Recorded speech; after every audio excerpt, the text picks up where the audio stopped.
پہلوانوں کا ممبر بنا، پہلوانوں کے ممبر پر کھڑے ہو کر رسول کونین نے فصیح و بلیغ خطبہ ارشاد فرمایا اور لوگوں سے کہا کہ ایھا الناس، یاد رکھنا اللہ مولائی، اللہ میرا مولا ہے، وانا مولاکم، اور میں تمہارا مولا ہوں، مگر یاد رکھنا من کنت مولا ہو فہذا علی مولائی، کہ جس کا میں مولا ہوں اس کا آج کے بعد یہ علی مولا ہے۔ اعلان ولایت ہوا، اب میں نتیجے پر لے کر آنا چاہتا ہوں۔ اعلان ولایت ہوا، آواز قدرت آئی، الیوم یئس الذین کفروا من دینکم، ہے یا نہیں؟ آیت اعلان ولایت نہیں ہوا، کافر مایوس ہو گئے۔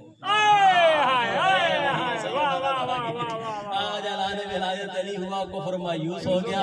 تو میں کہا کرتا ہوں پریشان نہ ہوا کریں، کسی سے لڑائی نہ کیا کریں، کسی سے جھگڑا نہ کیا کریں۔ قرآن نے فیصلہ کر دیا جب ولایت کی بات آئے، جب علی ولی اللہ کی بات آئے، کوئی مایوسی کا اظہار کرے تو قرآن کہتا ہے کہ وہ کافر ہوتا ہے۔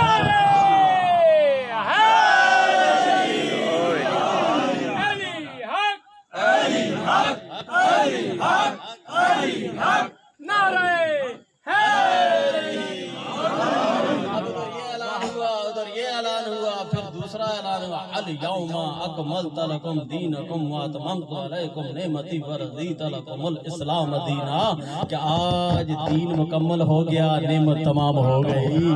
آج دین مکمل ہو گیا، آج نعمت تمام ہو گئی۔ تو شاہ جی میں جملہ کہا کرتا ہوں، جب ولایت علی کے اعلان کے بغیر دین مکمل نہیں ہوتا تو ولایت کے بغیر عبادت کیسے مکمل ہو جائے گی؟